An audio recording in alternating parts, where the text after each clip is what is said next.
आकार देख कर मूर्ख इतराता है। 4 दिनों की तेरी चांदनी फिर आए घोर अंधेरा। ओ मूर्ख बंदे क्या है जग मेरे तेरा।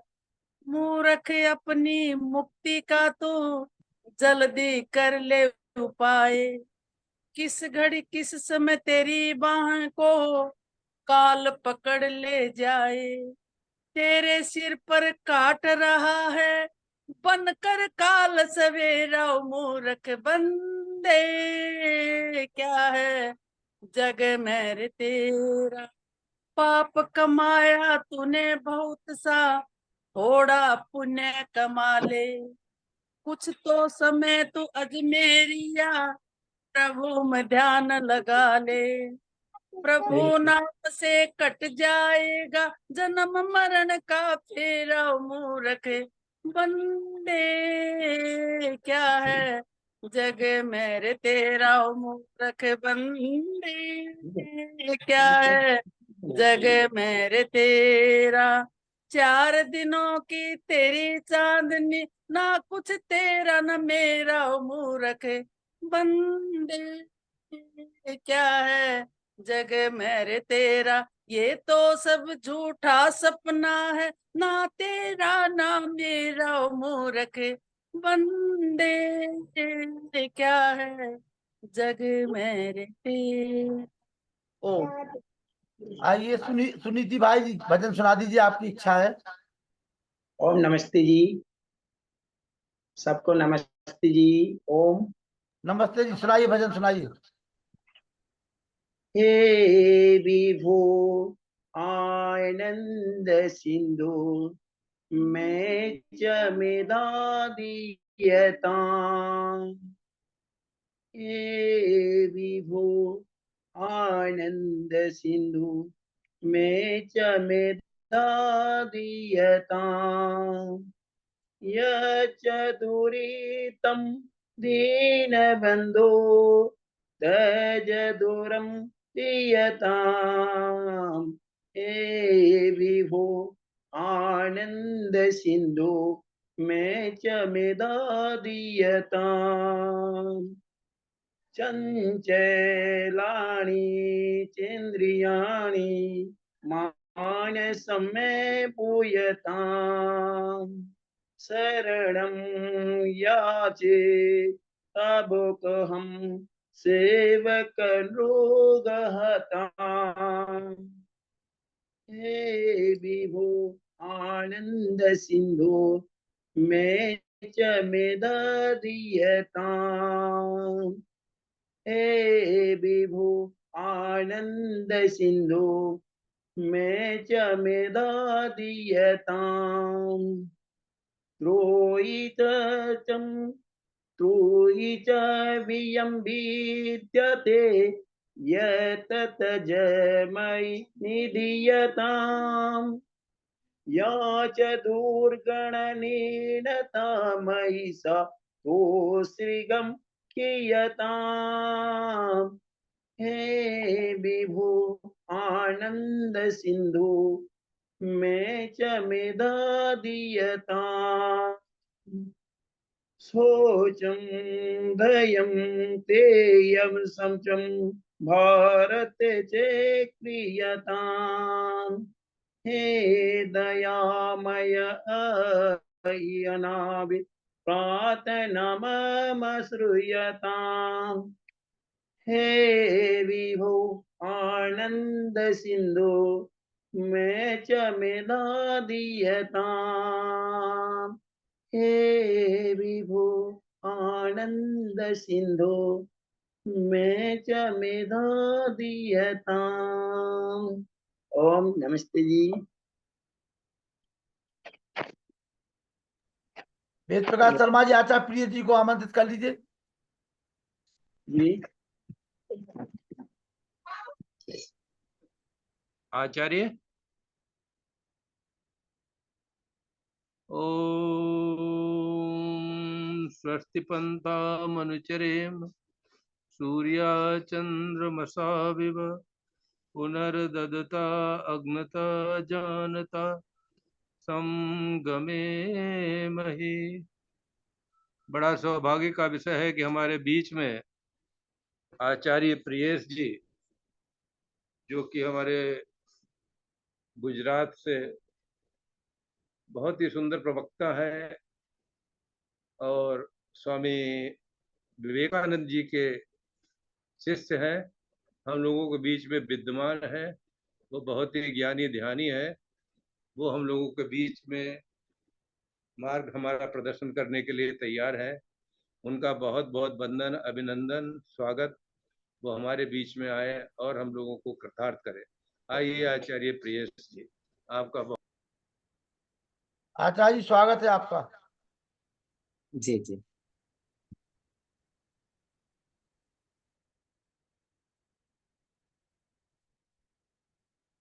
हम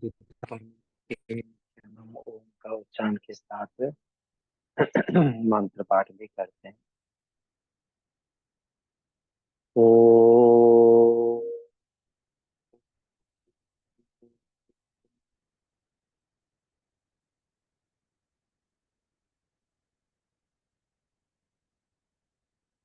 ओम सहना भवतु सहनो भुनक्तु सह वीर्यं करवावहै तेजस्विनावधीतमस्तु मा विद्विषावहै। ओम शांति शांति शांति।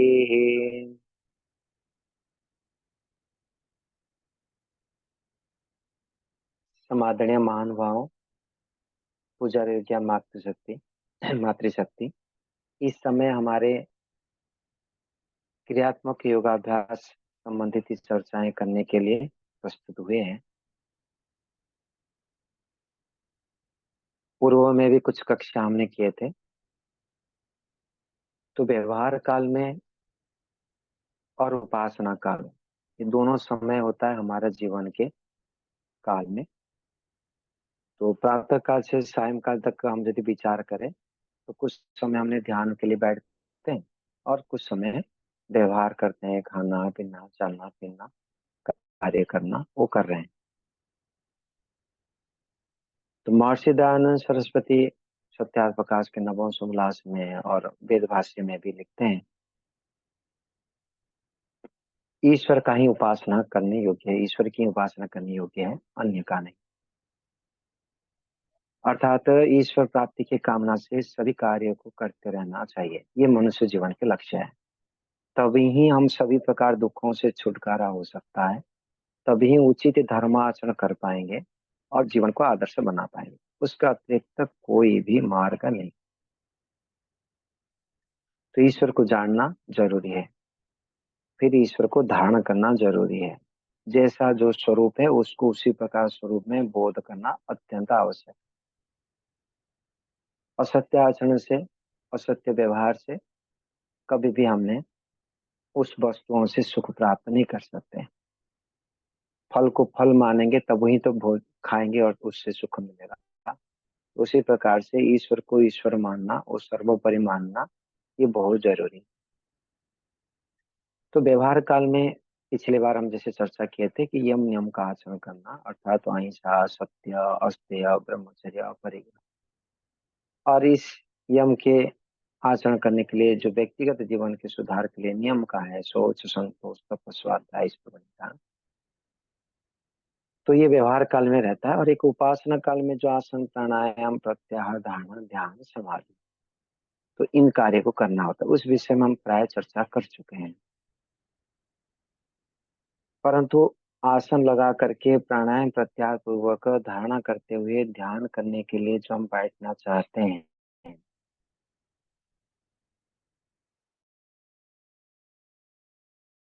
क्या करनी होती है और उस है वो चर्चा करने के विचार है। तो योगाभ्यास से पूर्व तैयारी इस विषय को आज हम यहाँ पर चर्चा करेंगे। तो आशा है आप लोगों को इस विषय में रुचि होगा कि हम जब उपासना काल में बैठना चाहते हैं तो उससे पहले हमारे को क्या प्रस्तुति करना चाहिए, किस विषय को मन में रखना चाहिए और कैसे हमारे मन में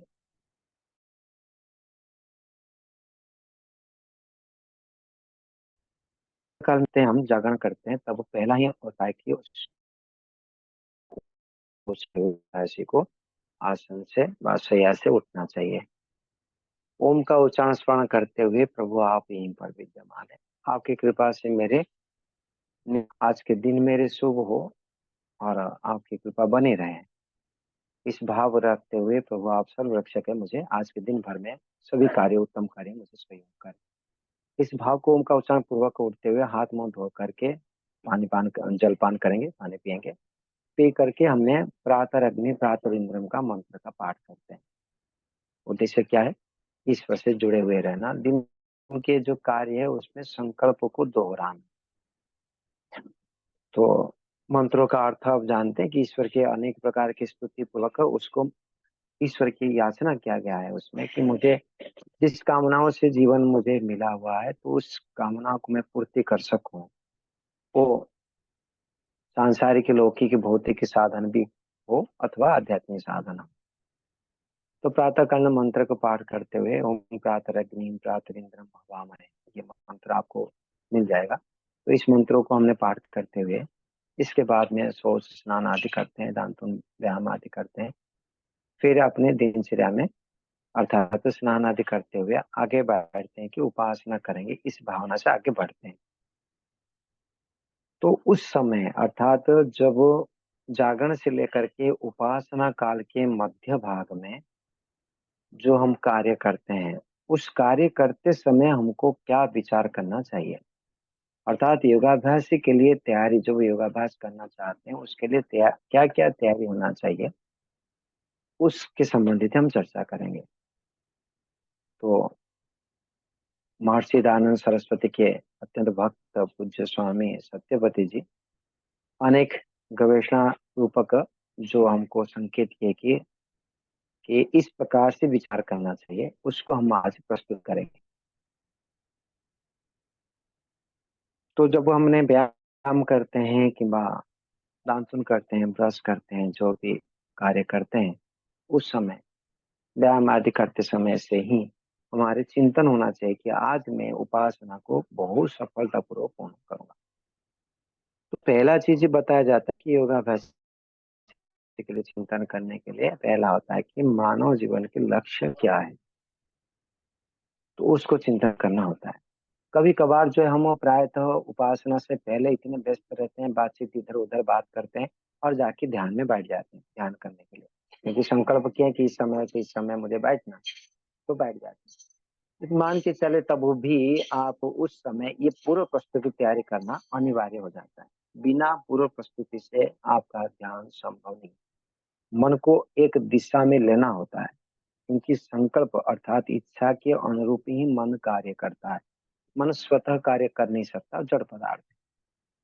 जितने भी तामसिक मन हो किंवा राजसिक मन हो किंवा सात्विक मन क्यों ना हो, तो हमारी इच्छा यदि सही ढंग से नहीं हो तब मन को नियंत्रित करना व मन के हमारे अनुकूल मन को चलाना वो संभव नहीं है। तो इसलिए पहले हमारे इच्छाओं को नियंत्रित करने के लिए उस प्रकार के संस्कारों को उभारना जरूरी होता है, तब जाके उपासना में हमारे मन लगता है। तो प्रायतः ये विधान न होने के कारण से बस दुर्भाग्य क्या है, भाई संध्या करना पड़ेगा, आदि सामाजिक कुछ तो करना पड़े, तो संध्या मंत्र पढ़ के पाठ करके छुट्टी कर लेते हैं। तो ये बिल्कुल अनुचित कार्य है। ईश्वर प्रति प्रेम और श्रद्धा प्रयोजन न हो तब वो कार्य करके भी वृथा है। और जो करना तो हो है, करना ही होता ही है, करना चाहिए। तो कहते हैं कि पहले आप आसन में बैठते हुए हो किंवा व्यवहार काल में जब वो स्टूल करते हैं, झाड़ू लगा रहे हैं कमरे में किंवा वस्त्र को धो रहे हैं किंवा स्नान कर रहे हैं, उस समय से ही पूर्व काल में ही उपासना करने की जो पूर्व काल स्थिति है, उस समय से ही मेरे जीवन के लक्ष्य अर्थात मानव जीवन के लक्ष्य क्या है वो आवृत्ति करना। जो मुझे शरीर मिला है ये क्यों मिला है, इस विषय में इस प्रकार समझना होगा कि मुझे समस्त प्रकार दुखों से निवृत्ति होने के लिए, दुखों से छूट करके परम सुख अर्थात ईश्वर के प्राप्ति करना और करवाना ही मेरे जीवन के लक्ष्य है। ये वैदिक लक्ष्य है, ये वैदिक विचार है, ये आदर्श विचार है, यही ही लक्ष्य है। उसको प्राप्त करने के लिए व करवाने के लिए जो भी क्रियाएं करना पड़ता है वो ईश्वरीय आदेश अनुरूप कार्य को करना जरूरी है। तो इसमें समस्त प्रकार के परोपकार आदि कार्य हो जाता है, सभी साधनों का सदुपयोग करना हो जाता है।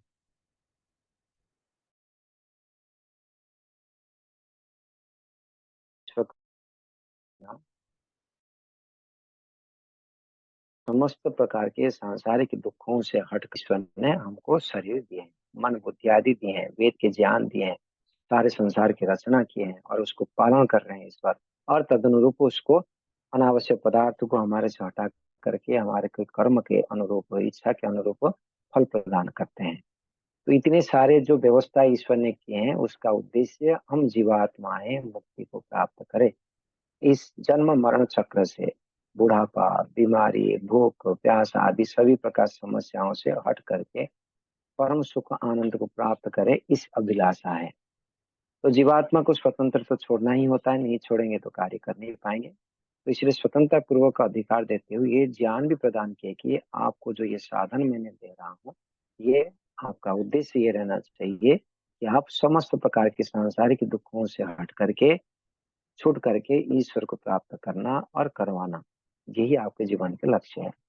महर्षि पतंजलि ऋषि योग दर्शन में बता दिए, दृश्य की परिभाषा बताते हुए बताए कि दृश्य क्यों है, भोग अभवार्थम दृश्यम, और जो भोग करने के लिए अर्थात जो किए हुए कर्म है उसको भोगना है, और अपवर्ग के लिए, तो मुख्यतः अपवर्ग के लिए है। और इस बात को ऋषि मुनियों ने भी पुष्टि की है, उपनिषदकार भी बताया क्या, वेद में भी बताया क्या कि हमारे जीवन के लक्ष्य ईश्वर प्राप्त करना है, भोजन करना है, खाना विश्राम करना है, भोजन पकाना है, कि जो भी कार्य हम घर में बाहर में करते हैं उस सभी का प्रयोजन भी उस ईश्वर प्राप्त करने के लिए होना चाहिए। ठीक है, अर्थ रोजगार करने के लिए कोई व्यापार करता है, अर्थ रोजगार करने के लिए कोई नौकरी करता है, तो अर्थ को प्राप्त करके भी अन्य प्रकार के संग्रह करते हुए मुझे ईश्वर को प्राप्त करना है। और दिल्ली से किसी के पास पहुंचना है तो वो हमको कई काम करना पड़ता है, भोजन भी बनाना पड़ता है, यात्रा के लिए टिकट करना पड़ता है, यात्रा के लिए पैसा संग्रह करना पड़ता है, अनेक कार्य करते हैं, लेकिन उद्देश्य होता है कि मुझे दिल्ली जाना है।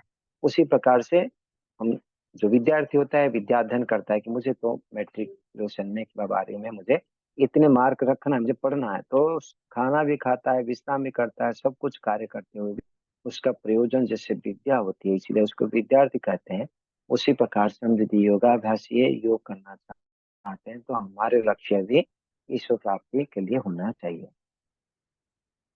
वास्तव में देखा जाए, हम सभी जो धार्मिक कार्य जिसको हम जो कर रहे हैं वो भी प्रत्यक्ष व परोक्ष रूप में किंवा जानबूझकर किंवा अज्ञानता से उस ईश्वर को प्राप्त करने के लिए ही कर रहे हैं।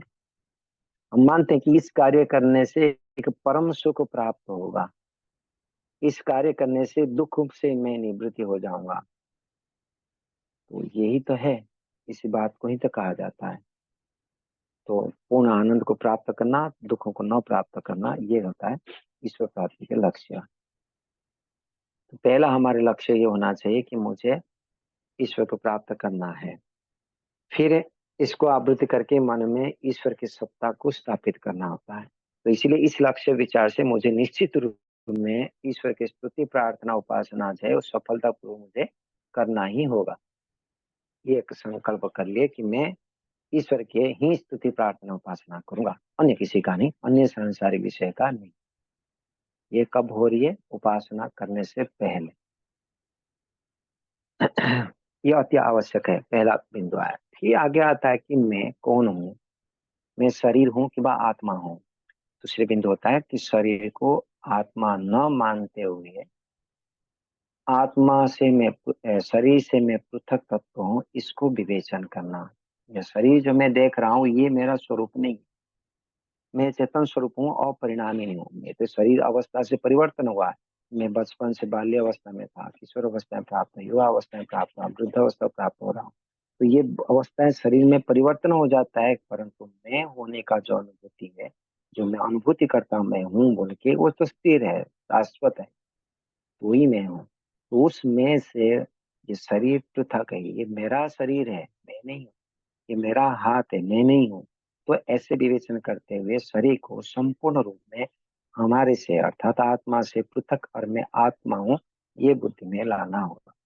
शाब्दिक रूप में क्यों ना हो, पहले शाब्दिक रूप में मानते हुए पृथक करना होता है। जैसे मेरे बाल शरीर से पृथक है, शरीर से लगे हुए भी, ये बोध हो जाता है।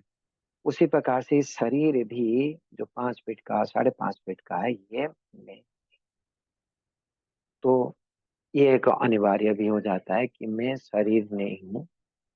तो उस संबंध में विचार करते हुए तब तत्काल ये आता है, मैं आत्मा हूँ, मैं ना पुरुष हूँ ना मैं स्त्री हूँ, ना मैं जवान हूँ ना मैं वृद्ध हूँ, ना मैं काला हूँ ना मैं गोरा हूँ, कि मैं निर्बल हूँ कि बलवान हूँ, ऐसे कोई भी विचार नहीं करना। ये मैं तो उनसे हटकर के हूँ, ना मैं लंबा हूँ ना मैं कुरूप हूँ ना सुंदर हूँ, मैं नाटा हूँ, ऐसे कुछ भी भाग नहीं होना चाहिए। इस गुण वाला शरीर का है, मेरा नहीं है।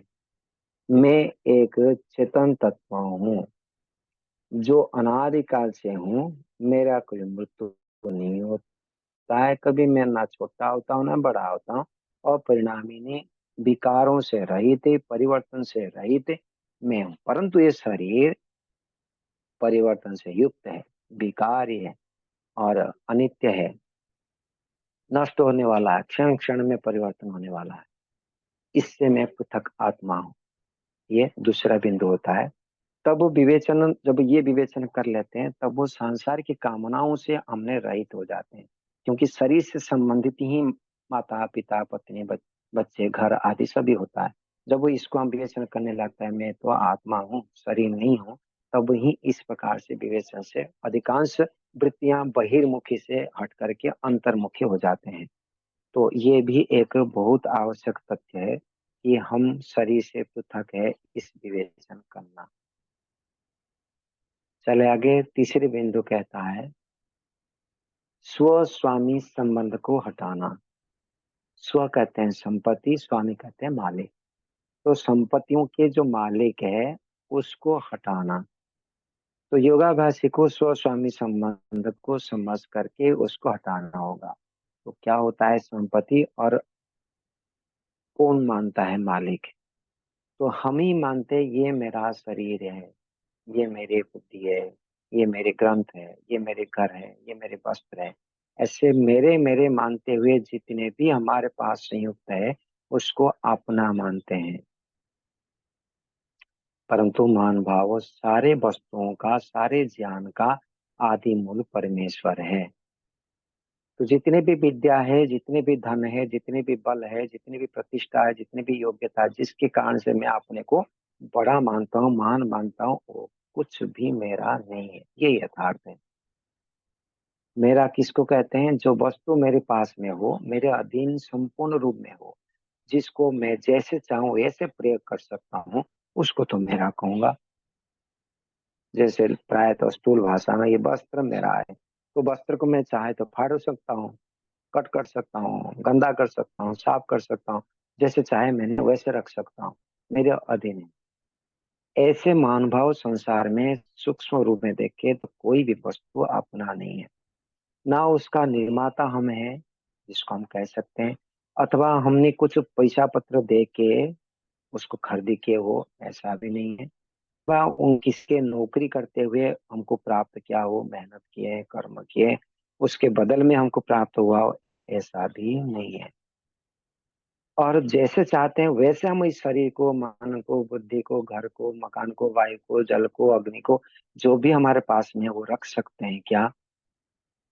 तो नहीं रख सकते हैं।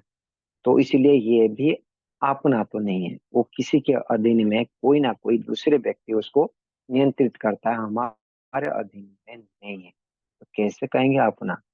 ठीक है, कुछ काल के लिए हमको उपलब्ध कराया गया है, तो ईश्वर के सामने तो नहीं कह सकते, दूसरे के सामने कह लेंगे कि भाई ये मेरे शरीर है, मेरे घर है। परंतु ईश्वर के सामने हम कह नहीं सकते। ईश्वर के दिए हुए शक्ति से, ईश्वर के दिए हुए बुद्धि से, ईश्वर के दिए हुए ज्ञान से, ईश्वर के दिए हुए शरीर से कुछ कर पाते हैं, कुछ जान पाते हैं। वो भी ईश्वर नहीं रहते हैं तो कुछ नहीं जान सकते। सारे आत्मा मिलकर के भी गुरुजनों ने बताते हैं, एक तिलक को भी नहीं जान सकते कि तिल का है। सारे आत्मा मिलकर के एक तिलक को हिला नहीं सकते ईश्वर के बिना। तो ईश्वर की कृपा है, इसीलिए हमको इस साधन आदि मिला है और इन साधनों से हम व्यवहार कर पाते। तो मान भाव, तो ये भी निश्चित रूप करना होता है कि मेरे पास है, उसका स्वामी मैं नहीं हूँ। उसका आदि मूल परमेश्वर ही है, स्वामी तो ईश्वर ही। उसको निर्माण कर पाएंगे, उसको परिवर्तन कर पाएंगे, जैसे चाहे वैसे रखने का सामर्थ्य ईश्वर के पास में है। हमको नहीं पता है कि जो बुद्धि मिला है ये कब तक रहेगा, हम उसका अधीन पूरा नहीं कर पाते। हमको नहीं पता है ये शरीर हमारे पास कितने दिन रहेगा, कैसे रहेगा। तो सारे का नियंत्रण करने वाला दूसरे कोई है, वो है परमपिता परमात्मा। तो जितने भी स्व है, संपत्ति है, उन संपत्तियों का मालिक मैं नहीं हूँ, प्रभु आप ही हैं। तो आंख बंद करके योगाभ्यासी व्यक्ति जब उपासना काल में बैठता है कि वह अभ्यास करते हुए व्यवहार अभ्यास करना चाहता है, तब कहता है कि जब वो चलता है तो शरीर से चलते हुए कहता है मैं आत्मा हूँ, ये शरीर को मैं चला रहा हूँ, ये शरीर मेरा नहीं ईश्वर का है। व्यायाम करते हुए ये शरीर ईश्वर का है, मैं व्यायाम कर रहा हूँ, ईश्वर के आदेश पालन करते हुए व्यायाम कर रहा हूँ, परंतु ये शरीर ईश्वर का है। ऐसे विवेचन पूर्ण रूप में करते हुए मैं शरीर से पृथक और इसका स्वामी भी मैं नहीं। जैसे कि किसी किराए के मकान में हम रहते हैं, तो हमने पड़ोसी के लिए कह सकते हैं, पोस्टल डाक एड्रेस दे सकते हैं कि ये मेरे एड्रेस, मेरे रेगिस्तान है, ये मेरा आवास है, ये मेरा घर है, यहाँ तक भी कह सकते हैं दूसरे को। परंतु किराएदार के पास में जाके कभी नहीं कह सकते हैं कि ये मेरा घर है। तो ऐसे ही ईश्वर के सामने व यथार्थ रूप में वो हमारे घर है ही नहीं। ऐसे ही ईश्वर के सामने इस शरीर को अपना घर व अपना है। किस कारण से हम अपना कह सकते हैं? तो लोग ने अच्छे कर्म किए हैं, इसलिए ईश्वर ने दिए हैं, तो हमारा अधिकार है इस शरीर के प्रति। ईश्वर ने दिए हैं हमको, हाँ, दान में लिए हैं, भिक्षा प्रवृत्ति करके लिए हैं, अर्थात तो ईश्वर ने कृपा करके दिए हैं, तो वो ठीक है अपना, इतने तक है, लेकिन उसका संपूर्ण नियंत्रण हमारे पास में नहीं है। इसलिए ईश्वर के सामने वह अपने आप को ये नहीं कह सकते ये मेरा है। तो संबंधों से हटने के लिए योगाभ्यासी को हमने स्वस्वामी संबंध से जोड़ना होगा कि स्वस्वामी संबंध अर्थात इस सारे संसार के समस्त ऐश्वर्य, समस्त साधन, वो ज्ञान हो, वो बल हो, कि वो योग्यता हो, जो भी अपने पास अपना मानते हैं, दिखाई देगा कि मैं 5 फीट के हूँ, नहीं, ये मेरा शरीर नहीं है, ईश्वर का है। कि मैं आचार्य हूँ, अच्छा अच्छा, ये विद्या के कारण जो आचार्य मानता हूँ मैं अपने को, तो ये मैं नहीं हूँ, विद्या भी ईश्वर का है। तो ऐसे हमको व्यवहार करना सत्य है, उसका अतिरिक्त कोई उपाय नहीं है। तो उल्टा मार्ग जैसे लगता है, परंतु सत्य तो सत्य को स्वीकार करना ही होगा। प्राय तो लोग कहते हैं कि ये तो योगाभ्यास पागल जैसे हैं, परंतु ये पागलपना नहीं है, वो सत्यपना है। दुनिया पागल है, हम तो यथार्थ में जीना चाहते हैं, ऐसे समझना चाहिए। तो ये तीसरी चीज मैंने बताने का प्रयास किया कि स्व स्वामी संबंध को हटना। आगे चौथे विषय में चलते हैं, व्याप्य व्यापक संबंध को जोड़ना। फिर आवृत्ति करते हैं, प्रभु आपको प्राप्त करना ही मेरे जीवन के लक्ष्य है। आप यहीं पर है, आपको प्राप्त करने के उद्देश्य से मुझे जीवन मिला है। ये मेरे लक्ष्य है कि आपको प्राप्त करना, करवाना है। आप सर्वोपरि है, श्रेष्ठ है। फिर दूसरी चीज आता है कि मैं जो आत्मा हूं ना, ये शरीर नहीं हूँ। मैं अमक आचार्य प्रिय से है कि 5 फीट का है, मैं पुरुष हूँ, गोरा हूँ, सम्मानीय हूँ, ऐसा मैं नहीं हूँ। मैं एक आत्मा हूँ, इस शरीर के संबंध है ये सारे। ये शरीर मेरे से पूर्ण रूप में पृथक है। मुझे कुछ काल के लिए मिलता है, लगभग मेरे स्वरूप ये 5 फुट का, 5.5 फुट का नहीं हूँ। मैं तो आत्मा हूँ, अनुस्वरूप हूँ, चेतन तत्व हूँ। ऐसे बुद्धि में बनाना होगा। एक मिनट, मोबाइल मारने से कुछ समस्या तो नहीं होगी? ठीक। हाँ, तो मैं आत्मा हूँ, ये विवेचन दूसरी बार करते हैं, फिर इस शरीर से पृथक मानते हुए फिर कहते हैं कि प्रभु जो कुछ मेरे पास में है वो सभी का स्वामी आप हैं। फिर चौथे चीज हम आते हैं कि व्याप्य व्यापक संबंध, कि ईश्वर व्यापक है, हम व्याप्य है, हम डूबे हुए हैं और ईश्वर चारों तरफ है। जैसे कि आग के अंदर में लोहे डाल देते हैं भाटी में, तो आग अंदर भी है लोहे के, बाहर भी रहता है। उसी प्रकार से जल के अंदर में रुई डाल देते हैं, रुई के अंदर में भी पानी है और रुई के बाहर भी पानी है। उसी प्रकार से परमपिता परमात्मा जो निराकार है, सर्वत्र परिपूर्ण है, रूप नहीं, कोई गंध नहीं, कोई स्पर्श नहीं, व्यापक रूप में एक चेतन तत्व है। वो सत्ता हमारे अंदर अर्थात मेरी आत्मा के अंदर और मेरे बाहर सर्वत्र परिपूर्ण है। एक हिलने के लिए ईश्वर को सर्वत्र पूर्ण व्याप में भी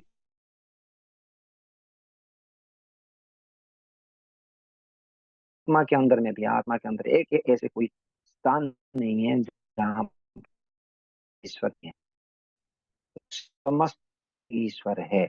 मेरे मन जहाँ पर है वहां पर भी प्रभु आप है। मेरे मन जैसे विचार पाती थी वो विचार करता, वहां पर वो आपको होने सद्यमान होने से ऐसे कोई विचार, ऐसे कोई कल्पना, ऐसे कोई कुछ भी नहीं कर सकता जहां पर आप ना हो। तो जो भी विचार मैं करता हूँ वहां पे, तो इसलिए आप सर्वत्र परिपूर्ण, मुझे संपूर्ण रूप में जानने वाला है, मैं आपके अंदर हूँ। जैसे कि एक रूप हो गए, आकार रहित है, मैं भी आकार रहित हूँ, आकार रहित हूँ। आप जैसे हैं मैं भी समझने वाला हूँ। जैसे आपके अंदर में इच्छा है, ऐसे मेरे अंदर में इच्छा है कि मैं आपको प्राप्त करूं। ऐसे आपके अंदर में भी इच्छा है कि आप मुझे जाने, आप मुझे जान रहे हैं। आपकी इच्छा है कि मैं उन्नति को प्राप्त करूं। ऐसे एक मन में संबंध जोड़ना है। जैसे मैं आपको बोल रहा हूँ, आप समझ रहे हैं ना, तो मुझे पता चलता है कि आप समझ रहे हैं। आपको मैं देख पा रहा हूँ और समझ रहे हैं। वैसे ही ईश्वर जो है हमको देख सुन जान रहा है और मैं ईश्वर से बात कर रहा हूँ। ये संबंध मन में जोड़ना अत्यंत आवश्यक है। इसलिए कहा गया कि व्याप्य व्यापक मन है, तृतीय आकाश में है, तो वो तो कैसे जोड़ेगा? हो सकता है पृथ्वी के दूर होगा, पृथ्वी के पीछे हम होंगे, तो वो देख रहा है नहीं देख रहा है पता नहीं चलेगा। मंदिर में कोई कोने में है, घर में कोई कोने में है, तो इस प्रकार से एक देशी जब वो ईश्वर को हम मानते हैं, प्रायः संस्कार वही है। क्योंकि संसार में हर वस्तु के सीमा से युक्त होते हुए हम देख रहे हैं। जितने भी घर है, मकान है, फोटो है, व्यक्ति है, धन है, संपत्ति है, जो चीज को हम देख रहे हैं वह जान इस वस्तु को देखते हैं, आकार वाले वस्तु को देखते हैं। निराकार वस्तु को हम देख नहीं सकते, परंतु है तो सत्ता है, उसको खंड कर सकते। ईश्वर ऐसा ही है, आकारित है। तो उस निराकार ईश्वर को हमने स्वीकार करने के लिए ये व्याप्य व्यापक संबंध जोड़ना होगा। तो जब हमने शरीर को पृथक मानते हुए अपने सत्ता को एक चेतन सत्ता इस शरीर में हृदय प्रदेश में विद्यमान है ऐसे मानते हैं, जिसका स्वरूप निराकार है, वैसे ही ईश्वर प्रभु आप भी निराकार रूप में सर्वत्र ठसाठस भरे हुए के अंदर डूबा हुआ हूँ। जैसे जल के अंदर में रुई, जैसे आग के भट्टी के अंदर में लोहे। तो चारों तरफ आप मेरे साथ, आपके मय, आप जैसे निराकार है, मैं भी निराकार हूँ। हम एक दूसरे को एक रूप जैसे बन गए, इतने व्यापकता में चलना है। जैसे समुद्र के जल है, व्यापक है, देख रहे हैं बहुत बड़ा है समुद्र। हमारे पास लोटे में मीठा जल पानी है, तो एक लोटा पानी है कि बोतल में पानी है, उस पानी को समुद्र के पानी में मिला दे रहे हैं, तो वो पानी ये पानी जैसे एक रूप हो गई है। वैसे आत्मा परमात्मा का अनुभूति होगा, परंतु एक नहीं होते। जल के परमाणु, समुद्र जल के परमाणु और जो बोतल बाल लोटे में था परमाणु, वो एक नहीं है, अलग अलग परमाणु है। पुनरुक्ति जो दिखाई देता है, अनुभूति हो रही कि एक रूप हो गई, जैसे नदी के जल समुद्र में घुसने के बाद वो समुद्रमय हो जाता है, उसी प्रकार से ईश्वर में तल्लीनता हो जाना, उसमें अपने आप को, अस्तित्व को समाप्त जैसे बना देना। ठीक है, प्रभु ईश्वर के में डूबा हूं, महान सत्ता के अंदर में हूँ, उसके गर्भ में हूँ, इसके गोद में हूँ, इस भाव को लाना, तो इसको कहते हैं व्याप्य व्यापक संबंध। तो इन भावना को भी मन में पूर्व प्रस्तुति में रखना होता है। जीवन के लक्ष्य, अपने को शरीर से पृथक, मन बुद्धि आदि से पृथक मानना, स्वामी बताते हुए अपने को ईश्वर के अंदर में डूबा। ये हो गए चौथे भाग। पांचवी भाग में हमको रखना होता है कि जो शरीर में मन इंद्रिया आदि है, ये सारी पदार्थ जड़ पदार्थ है। मन चेतन नहीं है कि जैसे वो चाहेगा वैसे हम होंगे। मन तो जड़ पदार्थ है, ये चेतन नहीं है। इस बुद्धि को लाना कि मन एक जड़ पदार्थ है, यंत्र के समान है। जैसे मैं इच्छा करूंगा वैसे ही रेडिएशन से रेडिएशन जैसे होता है, रिफ्लेक्शन जैसे होता है, उसी प्रकार से मन में वृत्तियां होगी। तो मैं ही मन के नियंत्रक हूँ।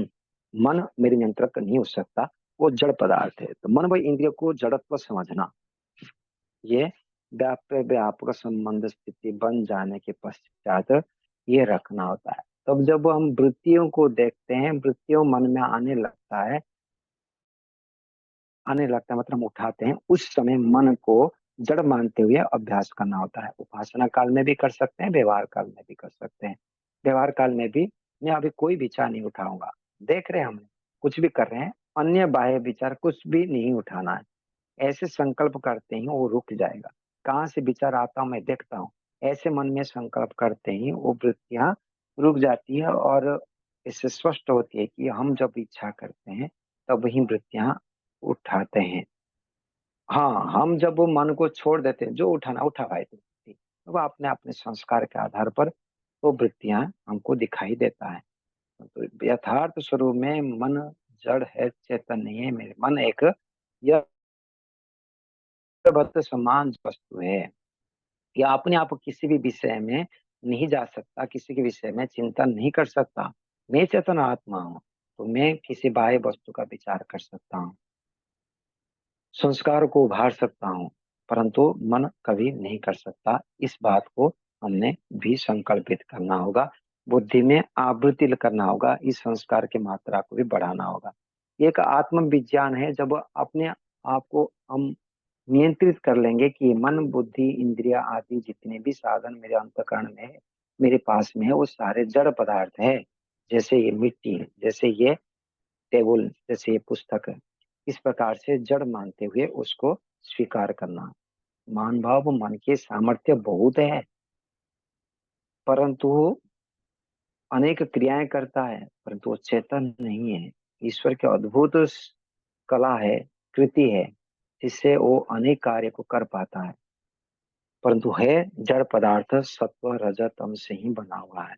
सत्व रज तम से पहले महतत्व बुद्धि बना, बुद्धि से अहंकार बना, अहंकार से सत्व रज मिलाते हुए मन को बनाया गया है। ये पांचवी तथ्य आकर में हमने विवेचन कर रहे हैं कि प्रभु ये जो मन है ये जड़ पदार्थ है। आगे छठी पदार्थ में हमने छठी चीजों को विचार में रखना चाहिए कि व्याप्य व्यापक संबंध के बाद में ईश्वर मुझे देख सुन जान रहा है।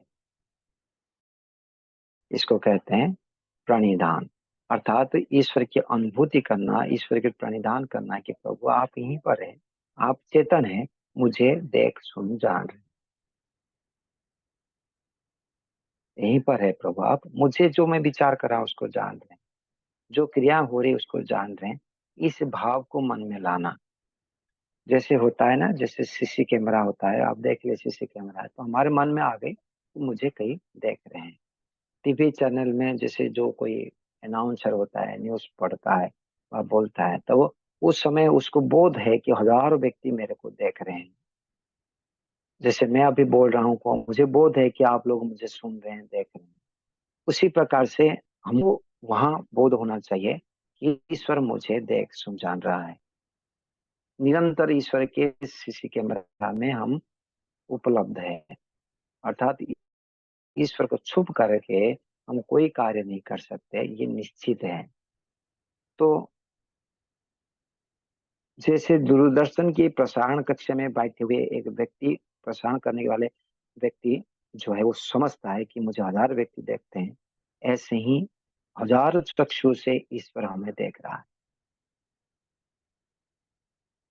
यहीं पर है प्रभु मुझे देख सुन जान रहे हैं, देख रहे हैं मैं कैसे हूँ, क्या हूँ, कौन हूँ, मेरे लक्ष्य क्या है, मेरे उद्देश्य क्या है, वो जान रहे हैं। मैं क्या बोल रहा हूँ वो सुन रहे हैं। तो मन से, वाणी से, शरीर से जो किए हुए विचारों को, कर्मों को जानने वाला ईश्वर यहीं पर विद्यमान है।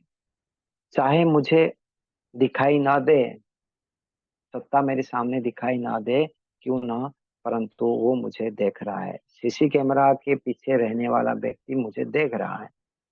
इसी प्रकार से ईश्वर एक सत्ता जो मुझे देख रहे हैं, इस भाव को मन में रखना, इसको कहते हैं ईश्वर प्रणिधान। तो इतने 6 क्रिया को कम से कम हमको उपासना से बैठने से पहले, तो ईश्वर के ध्यान करने के प्रस्तुत होने से पहले पूर्व तैयारी करना होता है। जब इस प्रकार से सज्जा करते हुए हम ईश्वर के सानिध्यता को प्राप्त करने के लिए, ईश्वर से लाभ उठाने के लिए तत्पर होते हैं, आगे बढ़ते हैं, तब ही हमारे चित्त एकाग्र होता है।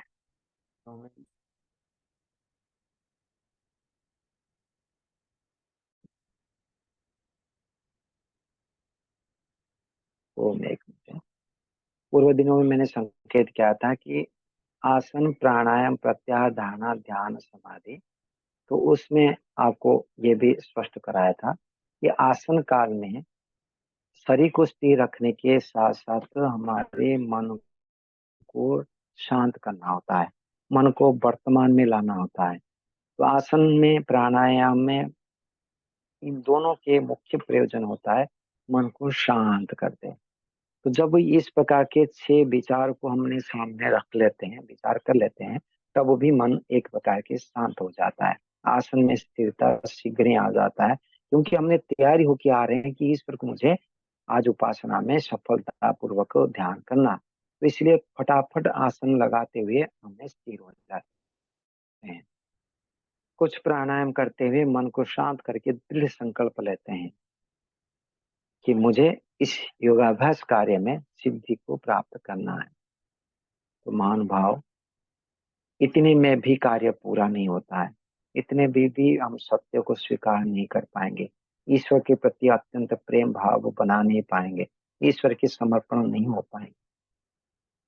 ये तो एक पूर्व तैयारी हुआ।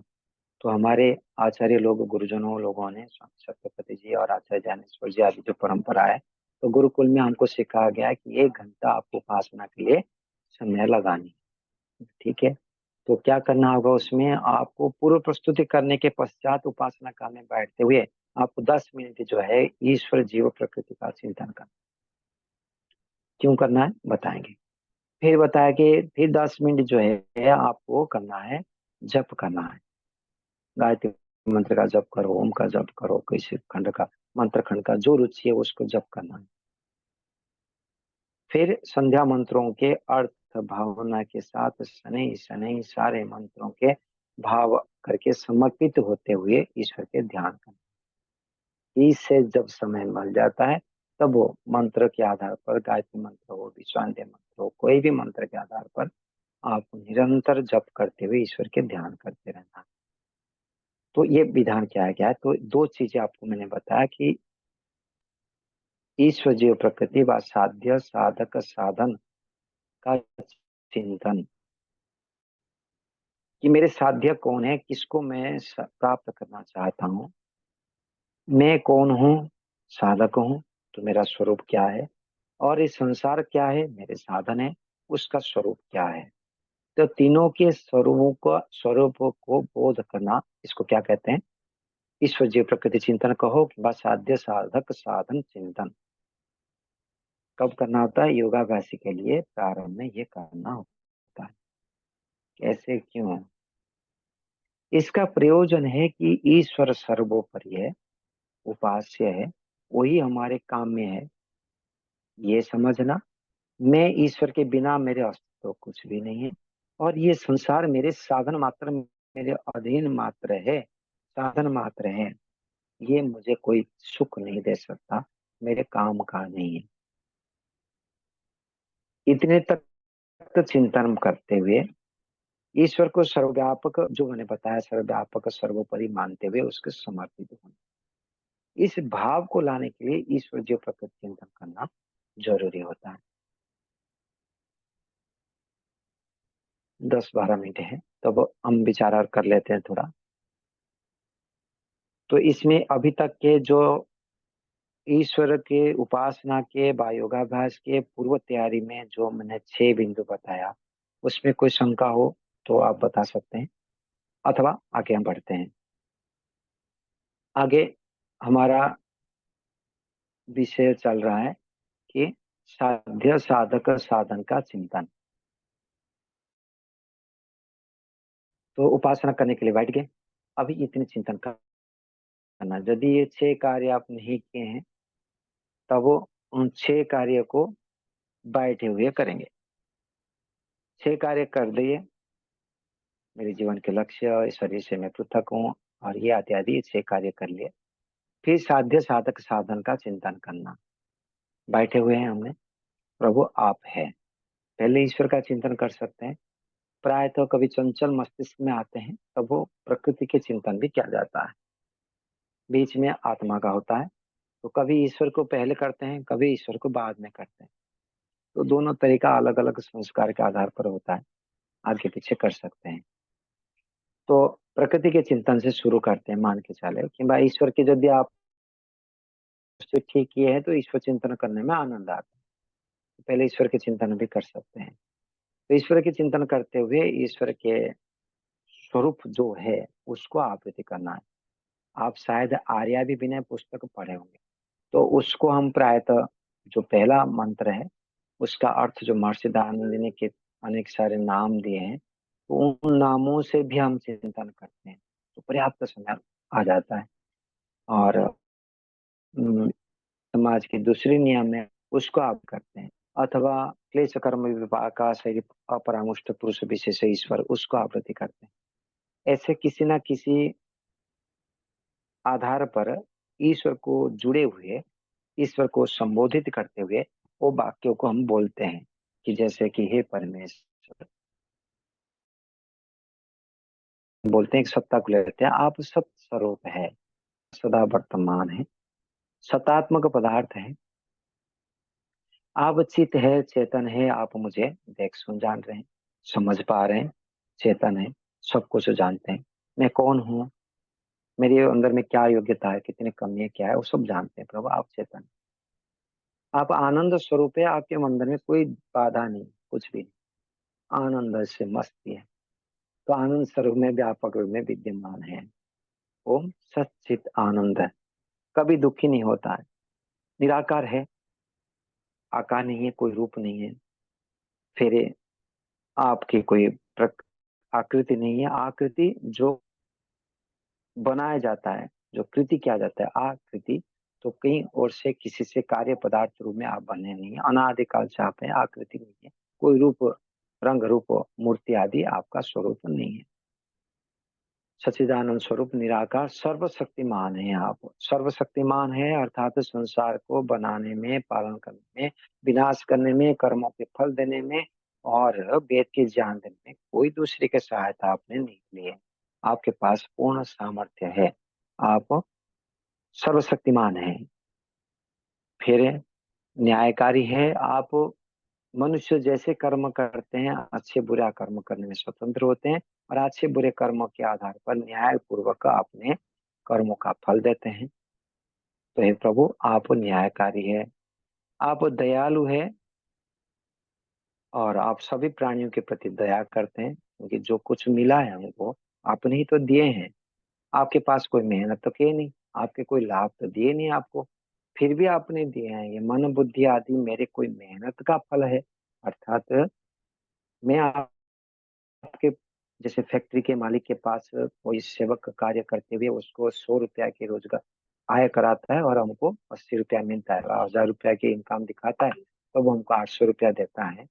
ऐसा तो आपके अंदर में आपके पास कोई काम नहीं किए, फिर भी आपने दिए हैं। तो हे प्रभु आप दयालु है, आपने सभी प्राणियों के प्रति दया करते हुए सभी प्रकार के सुख साधन को प्रदान कर रहे हैं। आंख नहीं होता तो कितने दुखी होता, अंधकार होता, कान नहीं होता, नाक नहीं होता, जीवा नहीं होती, मन नहीं होता, मस्तिष्क नहीं होता तो कितने दुखी होते प्रभु। आप दया करके मुझे दिए हैं। अनेक संसार में व्यक्ति कुकर्म किए कि किसी गलती के कारण से कितने पीड़ित है, कोई विकलांग है, कोई चक्षुहीन है, तो ऐसे प्रभु मुझे नहीं किए। आपने मुझे अनेक प्रकार के सुख साधन दिए, और जिसको भी जैसे भी कमी भी किए हो मेरे पास में भी जो भी कमियां हैं उस कमियों का कारण आप नहीं है, वो मैं ही हूँ।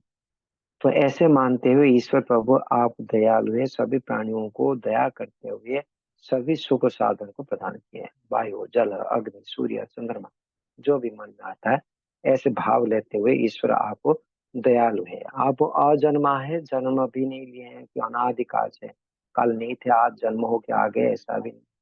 आप अनादिकाल से हैं, मैं भी अनादिकाल से हूँ, हम दोनों अनादिकाल से हैं। कभी भी आप मेरे से ना पृथक हुए हैं ना होंगे, सदा मेरे पास में रहे। इतनी बड़ा सत्ता आप और मेरे पास सदा वर्तमान है।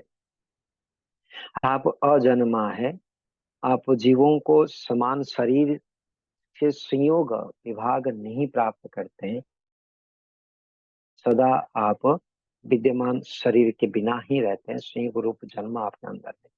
आप अनंत है, अनंत अर्थात आपका अंत नहीं है, आपका विशालता का कोई सीमा नहीं है। इतने बड़ा, इतने बड़ा, इतने बड़ा मैं जहाँ पर हूँ, मेरे शरीर है, शरीर से बाहर, घर के बाहर भी आप है, राज्य के बाहर भी आप है, देश के बाहर भी आप है, पृथ्वी के बाहर भी आप है, सौरमंडल के बाहर भी आप है, पूरे ब्रह्मांड के बाहर भी आप है, और बाहर सीमा नहीं है। तो इतने बड़े हैं, बृहत है, अंत नहीं है स्थान के दृष्टिकोण से। अविराग के ज्ञान की दृष्टिकोण से ये भी सीमा मेरे लिए, मेरी दृष्टि में नहीं। आप अनंत ज्ञान से भरा हुआ है, अनंत बल में भरा हुआ है, अनंत सत्य से युक्त प्रभु आकाश में। तो ऐसे अजन्मा है, अजन्मा के साथ साथ आप अनंत है। आप निर्विकार है कि आज जैसे रूप में है कल परिवर्तन हो जाएंगे, ऐसा भी नहीं है। निर्विकार है, कोई शोक नहीं है आपको कि कोई फल के कारण से कभी सुखी हो गए कभी दुखी हो गए, ऐसा भी नहीं है। जैसे मैं हो जाता हूँ ऐसे आप नहीं है। तो फल आदि जड़ पदार्थ में जैसे कि निर्विकार है, का अर्थ ये भी होगा कि आप सड़ते नहीं है, जल गलते नहीं है। तो इस प्रकार से जैसे को वैसे ही है। तो निर्विकार विकार से रहित है, गलना सड़ना घटना बढ़ना ये नहीं, कभी जल गए नष्ट हो गए ऐसा नहीं है। शरीर हमारा हो जाता है, परंतु आप ऐसे नहीं है, निर्विकार है, आप विकारों से रहित है।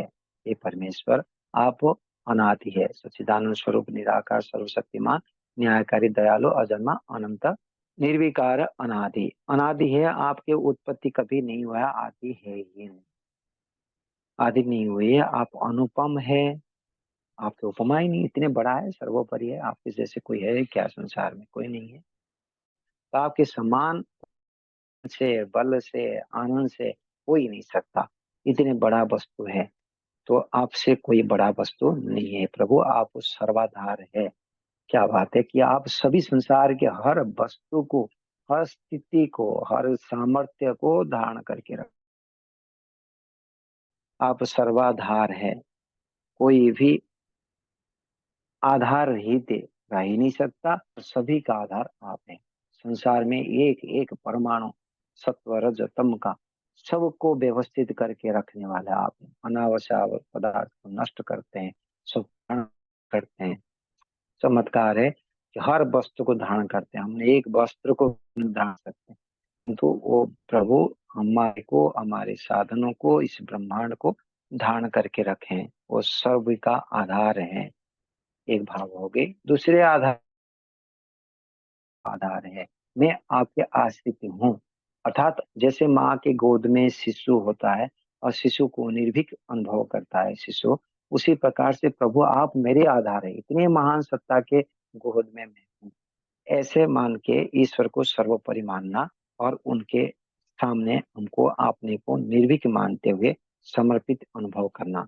हे प्रभु आप उस सर्वाधार है, आप पूरे ब्रह्मांड अर्थात सूर्य पृथ्वी चंद्रमा आदि सभी का, आकाश गंगा आदि सब पदार्थ का आधार। आप सर्वेश्वर है, समग्र ऐश्वर्य के स्वामी है। संसार में जितने भी धन है, जितने भी संपत्ति है, ज्ञान है, बल है, ऐश्वर्य है, वृक्ष है, वनस्पति है, ग्रह है, उपग्रह है, वायु है, जल है, अग्नि है, जितने भी पदार्थ है उन सभी का ऐश्वर्य है। इसके कारण से हमको सुख मिलता है। इन ऐश्वर्य के कारण से, गुणों के दृष्टिकोण से देखो किंवा द्रव्यात्मक दृष्टिकोण से देखो, उन सभी का ऐश्वर्यों का स्वामी आप है। तो सर्वेश्वर और सर्वव्यापक, सभी जगह में विद्यमान, यही मेरे अंदर बाहर विद्यमान है। प्रत्येक सूक्ष्म सूक्ष्म से सूक्ष्म पदार्थ परमाणु में विद्यमान है और स्थूल के स्थूल पदार्थ में भी है। चारों ओर फैला हुआ है, ठसाठस भरे हुए, कहीं हिलने के स्थान नहीं। ऐसे भवा प्रभु आप सर्वव्यापक रूप में विद्यमान है। कभी भी हम आपसे अलग होना चाहिए वो संभव ही नहीं। कभी भी मन से आपको हटा दो, ये संभव नहीं है। मन में ज्ञानात्मक रूप में हटा सकता हूँ, परंतु सत्तात्मक रूप में आप हट ही नहीं सकते। तो ये प्रभु आपको सर्वव्यापक है, मेरे पास में सदा वर्तमान है। आगे आते आप तो सर्वांतर्यामी है। अंतर्यामी आप सभी जगह में विद्यमान होकर के सबको नियंत्रित करते हैं, अंदर से निर्माण करते हैं, अंदर से नियंत्रण करते हैं। तो आप अंतर्यामी है, अंदर से व्यापक है, अंदर से रक्षक है। ये परमेश्वर आप अजर है, जराओं से अर्थात वृद्धापनों से रहित है। अजर, कभी बूढ़ा नहीं होते, कभी शक्तिहीन नहीं होते, कभी कमजोर नहीं बनते, सदा वर्तमान रहते। और जैसे को वैसे हट्टा कट्टा सर्वशक्तिमान।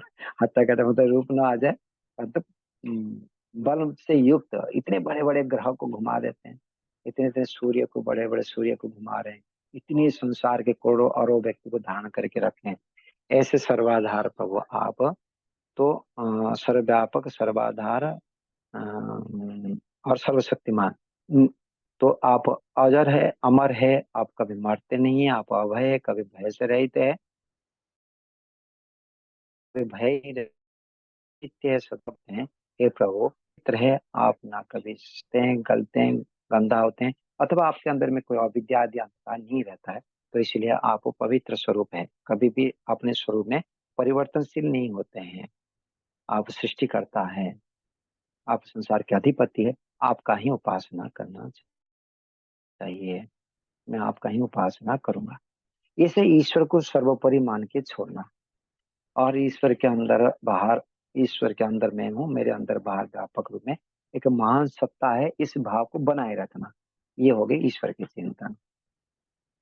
समय हो चुका है, तो आगे आता है जीवात्मा की चिंतन और प्रकृति के चिंतन। हाँ जी, करे आगे ना, इतने रखे, किसी को कुछ पूछना है? अरे जी, जी आचार्य, बहुत बहुत आभार। किसी के मन में कोई शंका हो, कोई प्रश्न हो तो पूछ सकता है।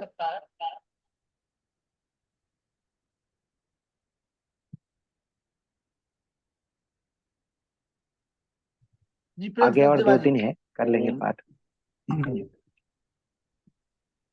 ओम आचार्य जी सादर प्रणाम। नमस्ते जी। मेरी आवाज आ रही है? ओम। आ रही, आपकी आवाज आ रही।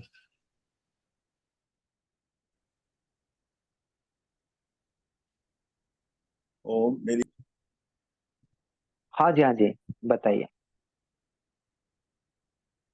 ओम प्रणाम जी, मेरी आवाज आ रही है? हाँ। हाँ जी। सादर प्रणाम आपको जी। आचार्य जी, जो आपने सुबह से लेकर जो कार्यक्रम हमें बताया कि उठते ही हमें प्रातः जागरण मंत्र से अपनी जो है ईश्वर के प्रति भावना बना के रखनी है उसी समय से ही, और ये प्रक्रिया तो मैं करता ही हूँ। मैंने ये देखा है कि बहुत बढ़िया। कई जगह हमें ये सिखाया जाता है कि पहले भ्रमण करके व्यायाम करो, व्यायाम करके स्नान करो, फिर उसके बाद आप ध्यान में बैठो। इस सारी प्रक्रिया में समय इतना निकल जाता है कि ये सब कुछ जो है सात्विक जो भावना है वो खत्म हो जाती है, राजसिक भावनाएं शुरू हो जाती हैं व्यायाम करते करते भी। तो मैंने फिर वो ये सब जो प्रक्रिया छोड़ दी। अब मैं जो है सुबह ही पहले ध्यान में ही बैठता हूँ। ये व्यायाम मैंने बिल्कुल अलग रख दिया है, व्यायाम का विषय, क्योंकि उस समय तक 6 साढ़े 6 बज जाते हैं, 4 बजे उठने के बाद भी। और फिर उस समय हम व्यायाम करें तो कोई ऐसी अगर आवाजें भी आती हैं तो हमें कुछ फर्क नहीं पड़ता। तो इस तरह थोड़ा सा कई जगह, एक दो जगह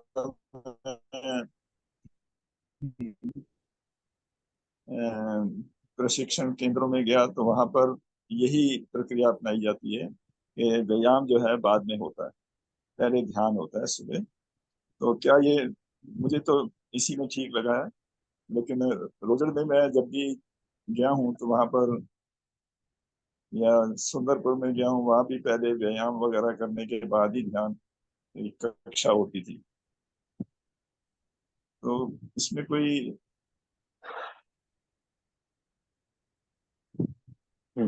कुछ तो गलत तो नहीं प्राय है? तो ये संस्कार ना ना ऐसे कोई नहीं है। तो स्थितियों को देखते हुए शिविर काल में तो स्थितियों को देखते हुए मैनेज करना पड़ता है। बाकी गुरुकुल में भी हमारे जो गुरुकुल की परंपरा होती है तो सुबह 4 बजे उठने के पश्चात मंत्र पाठ करके फिर ब्रश आदि करके भ्रमण करते हैं। वो व्यक्तिगत करते हैं, कोई भी सामूहिक नहीं करते हैं।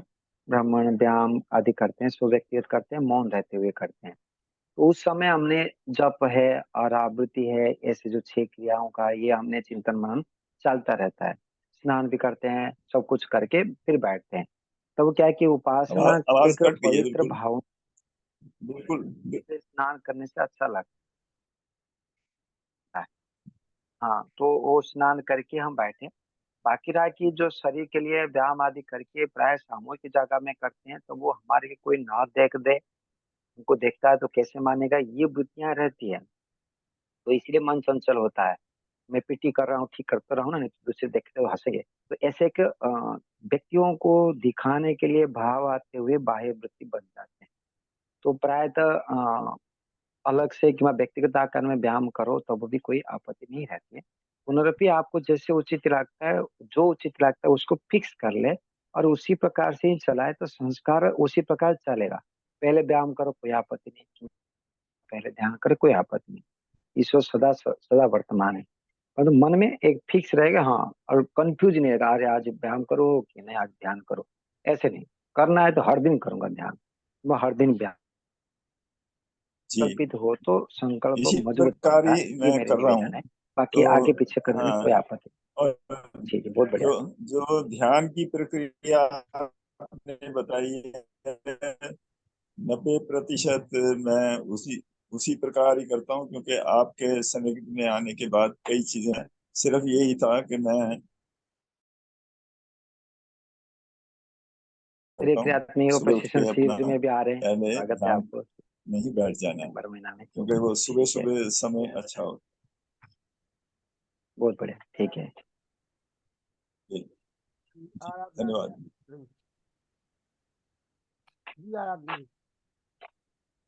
हेलो। भाई तो आवाज आ हाँ जी। रही है? हाँ, आवाज आ रही है।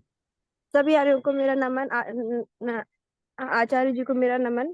आचार्य जी, आज का उद्बोधन बहुत ही अच्छा था, मैंने पूरा सुना। बस मुझे एक विषय से हटके एक प्रश्न, मैं 2-3 दिन से उससे सफर कर रही थी, पूछना था, क्या मैं पूछ सकती हूँ? जी हाँ जी, हाँ अ, जी। आचार्य जी, कल गुरु पूर्णिमा का पर्व था, सब लोगों ने बहुत अच्छे से मनाया भी। और मुझे ये पूछना था, क्या गुरु दीक्षा लेना बहुत जरूरी होता है? मतलब कितना लेना चाहिए या नहीं लेना चाहिए? गुरु पूर्णिमा गुरु दीक्षा लोग लेते परसों हैं ना, अधर गुरु दीक्षा, गुरु हाँ। बनाते हैं, गुरु दीक्षा लेते हैं। तो क्या लेना चाहिए या हम्म, नहीं लेना चाहिए? हम्म। या मतलब ये कितनी सार्थक है कि हमें गुरु दीक्षा ही लेना चाहिए? हाँ देखिए, जैसे हमारे माता जी हमारे गुरु है ना, हमको सिखाए हाँ खाना बनाना, किंवा झाड़ू लगाना, वस्त्र धोना, सब सिखाए। जी तो उनसे हमने दीक्षा ली है ना, उनसे हम संकल्प किए कि भाई हमने ये खाना बनाऊंगा, ये सीखूंगा, ऐसे उनको प्रति समर्पित भाव रखते हुए उनके दिए हुए ज्ञान को धारण करना वो उचित है। लेकिन गुरु को ईश्वर मान लेना वो महामूर्खता है, वो कभी भी नहीं मानना चाहिए। परंतु गुरु को, गुरु कौन गुरु है, जो आध्यात्मिक गुरु है विशेष करके, वो कैसे होना जी चाहिए, वो उसका लक्षण भी जानना बहुत जरूरी है। तो वो जब वो जान के उनको प्रति मार्गदर्शन में अपने आध्यात्मिक प्रगति करते हैं, वो यथार्थ है। और आगे गुरु दीक्षा लेना अर्थात जो गुरु के प्रति, गुरु से गुरु के यानी उसको आदर्श गुरु मानते हुए अपने को संकल्प करते हैं, गुरु जी आप मेरे हित से, मैं आपको आपके जैसे प्रकार से मैंने व्यवहार करूंगा, ये संकल्पित है ना, गुरु दीक्षा कहने से कोई दोष नहीं है।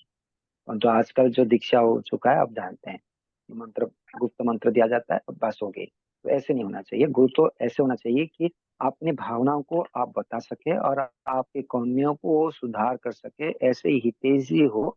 और भी जो ईश्वर की ओर गति करता है, लोकेशना वित्तेषणा पुत्रेषणा से रहित है कि कम करता है और ईश्वर लक्ष्य है, उसी प्रकार व्यक्ति को ही समर्पित होना चाहिए। ठीक है। जी। आजकल जैसे गुरु मतलब हम लोग देखते हैं कि वो एक गुरु मंत्र देते हैं, हम उसका मतलब स्मरण करते रहते हैं। और मतलब इसके लिए हमें अपने लिए योग्य गुरु चुनना बहुत जरूरी है ना? हाँ, योग्य गुरु चुनना बहुत जरूरी है। जिनके लक्ष्य ईश्वर प्राप्त करना हो, ईश्वर को स्वीकार करते हो यथार्थ रूप में, और दूसरे को करवाना चाहते हो, इस प्रकार से जो हितैषी हो। ऐसे भी ना हो कि आप गुरु जी, जैसे आप महिला है और हम कोई पुरुष को गुरु मानते हैं, और वो आप उनके पास जा ही जी सकते हैं, उनसे आप बता नहीं सकते, ऐसे भी जी कठिनाई है। तो जी जैसे आपको जो आपके बातों को समझ सके, उसी प्रकार से ही आपको गुरु बनाना होगा। तो कष्ट साध्य है आज के दिन में, परंतु करना तो होता ही है, करना जरूरी है। बिना गुरु जी से हमने कोई भी ज्ञान प्राप्त किए नहीं, नैमित्तिक प्राणी है, दूसरे के बिना बताए हम सीख ही नहीं सकते। तो इसलिए जैसे हमने मेडिकल कॉलेज में विद्या पढ़ने के लिए, ऐसे ही के लिए भी आध्यात्मिक मार्गदर्शक के पास जाना ही होगा। जी, बहुत बहुत धन्यवाद गुरु जी। ठीक है। जी, बहुत बहुत धन्यवाद।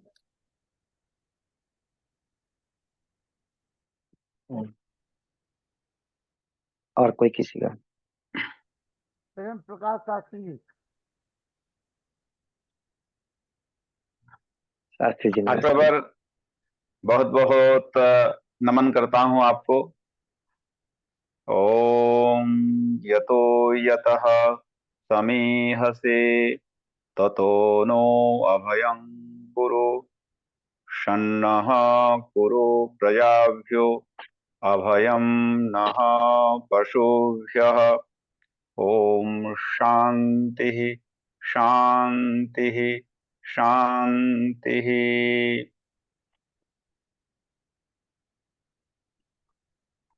भारत को समझो अभियान समिति के राष्ट्रीय संयोजक आदरणीय लखनलाल जी आर्य, आज के हमारे मुख्य वक्ता सम्माननीय श्रद्धा के योग्य आचार्य प्रियेश जी, अन्य समस्त सुधीर श्रोतागण, बहुत ही सुंदर, अत्यंत सरल शब्दों में और जिसमें दिखावा बिल्कुल नहीं, ऐसी शैली में आचार्य जी ने क्रियात्मक योग के बारे में बहुत सुंदर ढंग से प्रकाश डाला। मैं बहुत बहुत नमन करता हूं, धन्यवाद करता हूं, अभिनंदन करता हूं, वंदन करता हूं। समय की सीमा को देखते हुए एक छोटी सी जिज्ञासा है। व्याप्य और व्यापक जो संबंध है, इसको थोड़ा आप इस पर प्रकाश डालने का कष्ट करें। व्याप्य और व्यापक संबंध। जी, जैसे मैंने बताया था, व्यापक जो बड़ा होता है, चारों तरफ रहता है, वो व्यापक कहते हैं। व्याप्य जिसके अंदर में डूबा हुआ रहता है, उसको व्याप्य कहते हैं। तो जैसे कि अग्नि के भाटी में लोहे है, तो लोहे हो गया व्याप्य और व्यापक हो गई अग्नि। चारों तरफ अग्नि है, उसके अंदर में डूबा हुआ लोहा है। रुई और जल में रुई हो गई व्याप्य, व्यापक हो गई जल। ऐसे ही ईश्वर व्यापक है, सर्वत्र सर्वत्र विद्यमान, सर्वत्र परिपूर्ण है। उसके अंदर में हम आत्मा है, व्याप्य है। तो प्रायतः व्यवहार है, व्याप्य कहने से फैला हुआ को समझते हैं, वो अर्थ यहाँ पर नहीं है। व्यापक फैला हुआ है, व्याप्य उसके अंदर में विद्यमान जो है, उसको व्याप्य कहते हैं। तो ईश्वर व्यापक है और हम व्याप्य है, ऐसे समझना। अब प्रकृति भी व्याप्य होगा तो आचार्य इतने जी। व्याप्य व्यापक संबंध में जी जी प्रकृति भी व्याप्य होगी। नहीं, ईश्वर तो व्यापक। प्रकृति व्याप्य होगा। हाँ, हाँ व्यापक है और प्रकृति व्याप्य है, संभव है। जी ठीक है, ये प्रकृति के अंदर भी ईश्वर है और प्रकृति के बाहर भी ईश्वर है। तो ईश्वर तो व्यापक हो गई, जी प्रकृति के हर कार्य वस्तु व कारण वस्तु। सत्वर स्तंभ भी ईश्वर, सत्वर स्तंभ के अंदर में भी ईश्वर है, सत्वर स्तंभ के बाहर में भी ईश्वर है। एक सप्त कण है, उस कण के अंदर में भी ईश्वर है। ईश्वर ऐसे कोई स्थान नहीं है जहाँ पर नहीं है। तो इसी कारण से तो सर्वव्यापक आ गया। तो सत्व गुण के अंदर में भी, सत्व गुण नामक पदार्थ के अंदर में भी ईश्वर है। ऐसे रजगुण नामक पदार्थ की एक इकाई में भी ईश्वर है। तो ईश्वर व्यापक रूप में विद्यमान है और हम सभी जीवात्माएं, प्रकृति, ये व्याप्य है, अलग अलग, ऐसे समझना चाहिए। जी, बहुत बहुत। कहीं कहीं लिखा जाता है कि हाँ, कहीं कहीं आपको ये बोध आएगा कि जैसे कि कारण शरीर की बात आई, आप देखे होंगे सत्यार प्रकाश नवोन्यास में, कि जो कारण शरीर व्यापक रूप में माना गया। तो जो सत्वर स्तंभ है वो कारण शरीर व्यापक है, चारों तरफ व्यापक है।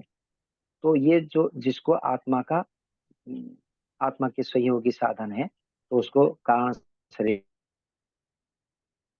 वहां पर भी ये जितनी एरिया में सृष्टि बना हुआ है, उतनी एरिया में सत्वर स्तंभ व्यापक है। तो हमारी इस स्थूल शरीर में और इस सूक्ष्म शरीर में, इन सभी शरीरों के अंदर बाहर उस सत्वर स्तंभ है। इसी कारण से इस स्थूल सूक्ष्म शरीर से आधार से उस मूल प्रकृति व्यापक है, परंतु ईश्वर के दृष्टिकोण से वो व्याप्य है। ईश्वर उसके अंदर में भी है। समझ में आ गई? जी जी, धन्यवाद बहुत बहुत। समुद्र, हाँ जी। शास्त्री जी अपना आशीर्वाद दे दीजिए। ओम स्वस्ति पंथामनुचरेम सूर्या चंद्रमसा विभ पुनर्ददता घ्नता जानता संगमे महि। ओम शांति शांति शांति। आर्यों के महाकुंभ एवं भारत को समझो अभियान के अंतर्गत विगत 3 वर्षों से संचालित कार्यक्रम के सम्मान्य संचालक आदरणीय मित्रवर पंडित लखनलाल जी आर्य और इस कार्यक्रम के आज के मुख्य वक्ता सम्मान्य विद्वान आचार्य प्रियेश जी, हमारे अन्य विद्वानों में माननीय आचार्य प्रेम प्रकाश शास्त्री जी, प्रोफेसर वेद प्रकाश जी शर्मा, अनिल कुमार जी नरुला, प्रधान प्रेम सचदेवा जी, अन्य मातृशक्ति एवं देव योग। बहुत ही सुंदर क्रियात्मक योग पर जब जब भी हमें सुनने का मौका मिलता है आचार्य प्रिय जी को, उन्होंने क्रियात्मक योग को बड़े विस्तार से, बड़े सरल शब्दों में, सबके लिए ग्राह्य भाषा में उनका प्रवचन होता है और बड़े ही सरल भाव से समझाते हुए अभी जैसे व्याप्य व्यापक संबंध को उन्होंने समझा दिया और भी जो गूढ़ विषय हैं उसको समझाने के लिए बहुत अच्छा प्रयास करते हैं। मैं उन्हें साधुवाद देता हूँ, धन्यवाद करता हूँ। और एक अनुराधा सिंह या कोई बहन थी, उन्होंने एक प्रश्न किया कि गुरु दीक्षा हमें लेनी चाहिए कि नहीं। आचार्य प्रियेश जी ने उस पर विचार दिया है, लेकिन यह मंच क्या कहता है इस पर सीधे हमें आना चाहिए। देखिए, यह मंच आर्यों का महाकुंभ का मंच है और जो पूछना चाहती हैं उसका लक्ष्य कुछ दूसरा था। मैं बहन जी से कहना चाहता हूं कि यह गुरु मंत्र की दीक्षा की बात जो आप बोल रही हैं, निश्चित रूप से गुरु पूर्णिमा में जो आपके 3 प्रधान गुरु हैं, माता पिता और आचार्य, उससे आप जरूर उनको महान माने, उनको सम्मान करें और उनकी आज्ञा का पालन, उनकी सेवा शुश्रूषा जितना अधिक हो सके मन वचन से करना चाहिए। यही वैदिक गुरु दीक्षा की प्रणाली है, जैसा कि आचार्य प्रियसी ने आपको बता दिया है। लेकिन वैदिक स्वरूप इसका क्या हो सकता है? महर्षि देवदयानंद जी कहते हैं कि जो हमारा गायत्री मंत्र है वही ऋषियों का गुरु मंत्र है। आज जो बंद कमरे में गुरु मंत्र की दीक्षा देते हैं गुरुडम वाले, आर्य समाज और वैदिक विचारधारा इसको नहीं मानती है। कारण कि उसके अंदर जो भावनाएं उनकी होती हैं कि हम ब्रह्म से ऊपर उठ गए और गुरुर् ब्रह्मा गुरुर्विष्णु गुरुर्देवो महेश्वरः गुरु साक्षात परम ब्रह्म तस्मै श्री गुरवे नमः, इस प्रकार की भावना भर के जो गुरुडम फैलाते हैं, इसको वेद कहता है कि हम गुरु को मानते अवश्य हैं, गुरुडम को नहीं मानते। महर्षि दयानंद गुरु हैं हमारे और उनके गुरु स्वामी विरजानंद हैं और भी अन्य गुरु परंपरा में ब्रह्मा से लेकर जैमिनी पर्यंत गुरु परंपराएं चल रही हैं। लेकिन जो वैदिक मान्यता है उसमें यही है कि हम उनके उपदेशों का जीवन में पालन करें। परमात्मा जो सबका गुरु है उनकी आज्ञा का पालन करें। यह गुरु दीक्षा का विशेष महत्व है। और दीक्षा शब्द तो वेद का ही है। वेद में एक मंत्र आता है, व्रतेन दीक्षा मापनोति दीक्षया आपनोति दक्षिणाम श्रद्धा श्रद्धया सत्य श्रद्धाम श्रद्धया सत्यमाप्यते। व्रतेन दीक्षा मापनोति दीक्षया मापनोति दक्षिणाम दक्षिणा श्रद्धा मापनोति श्रद्धया सत्यमाप्यते। यह मंत्र कहता है कि प्रत्येक व्यक्ति को श्रद्धावान होकर के हम दीक्षा धर्म को पालन करें और दीक्षा से हम व्रती बन जाते हैं और व्रती होने से श्रद्धा आती है और श्रद्धा से सत्य की प्राप्ति होती है। इसलिए कौन से मंत्र का हम जाप करें? क्योंकि आज जो गुरुडम वाले मंत्र देते हैं उसमें इस प्रकार की बात कह देते, किसी को मत कहना। तो कौन ऐसी गुप्त बातें वो कह देते हैं जिसको किसी से मत कहना। लेकिन हमारे वैदिक गुरु का कहना है कि गायत्री मंत्र जो है वो सबके सामने देते हैं और इस मंत्र का जितना अधिक प्रचार करो उतना ही अच्छा है। यह हमारा वैदिक गुरु मंत्र का भाव है। इसलिए यहाँ पर कोई भी छुप करके बात करने की बात नहीं, कोई भी गुप्त मंत्र नहीं, बल्कि यही भाव है कि हम उस ज्ञान का प्रचार और प्रसार जितना अधिक कर पाए। यही गुरु की आज्ञा है, यही परमात्मा जो सबका आदि गुरु है उसकी आज्ञा है। पूर्वेशा गुरु कालीन अनवक्षेद्या, जो महर्षि पतंजलि ने योग दर्शन में कहा है, निश्चित रूप से उस महान गुरु जो परमपिता परमेश्वर है, जो सब गुरुओं का गुरु है, आदि गुरु है, उसका ही मंत्र, उसका ही जो गुरु मंत्र है वह गायत्री मंत्र है। और गायत्री मंत्र का नित्य पाठ करें बहन जी। गायत्री मंत्र का नित्य आप स्मरण करें, ध्यान करें, चिंतन करें और जिनके माध्यम से यह मंत्र मिला है उनको भी सम्मान दर्शाएं। यही हमारा वैदिक गुरु दीक्षा का प्रकरण आता है। इसलिए बहुत सुंदर ढंग से आचार्य प्रियस जी ने आपको बता दिया है, मैंने भी थोड़ी चर्चा की। आशा है आप पौराणिक मान्यताओं को इस मंच से जो कुछ हम बोलते हैं या करते हैं, शायद आप वेद से जुड़ी हुई हैं, धर्म से जुड़ी हुए हैं और आप जानने के लिए अपनी बात को रखी हैं, इसलिए आपका स्वागत है। और यहाँ से जो बातें आपको मिली हैं उनको आप प्रचार प्रसार करें, यही गुरु मंत्र का विशेष लक्ष्य है, गुरु दीक्षा का लक्ष्य है। उसे आप सत्य का जितना अधिक प्रचार कर पाएं, वही हमारी दीक्षा का मुख्य भाव आता है। और परमात्मा कहते हैं कि जो मेरी कल्याणी वाणी वेद है उसको जन जन तक पहुंचा दो, यही गुरु मंत्र का लक्ष्य होता है, सत्य ज्ञान का लक्ष्य होता है। इसलिए बहन जी को बहुत बहुत धन्यवाद कि आपने ऐसा प्रश्न किया और बोलने के लिए हमें भी कुछ उद्योग किया और हमें समय माननीय पंडित लखनलाल आर्य जी ने दिया है, इसलिए उन्हें भी साधुवाद। और आज के मुख्य और कल के मुख्य वक्ता रहेंगे ऐसे महान आचार्य प्रियस जी को बहुत बहुत साधुवाद, बहुत बहुत धन्यवाद और अनेक शुभकामनाएं। ओम शांति शांति शांति। बहुत बहुत आभार श्रद्धेय व्यासनंदन शास्त्री जी। आइए शांति पाठ करें।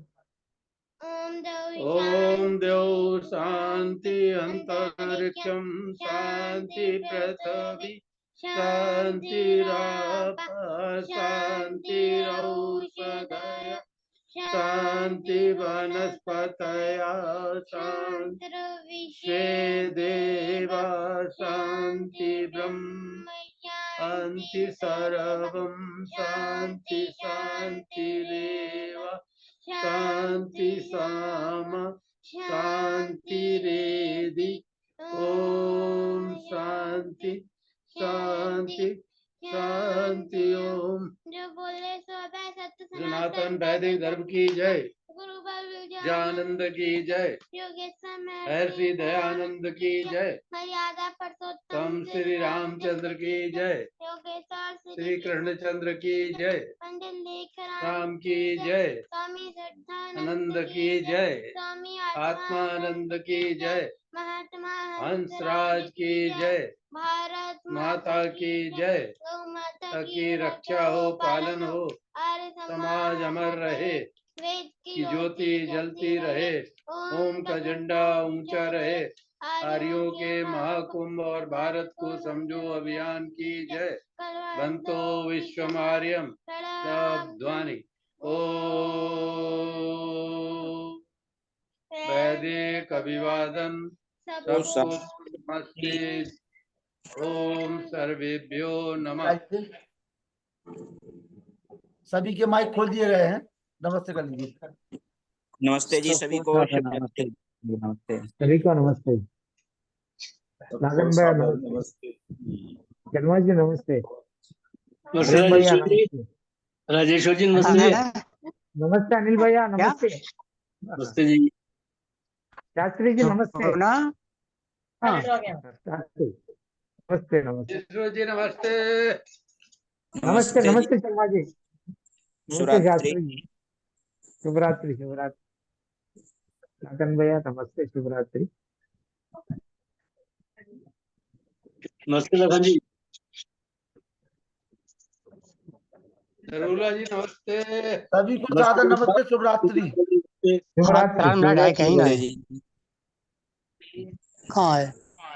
प्रोफेसर व्यासनंद शास्त्री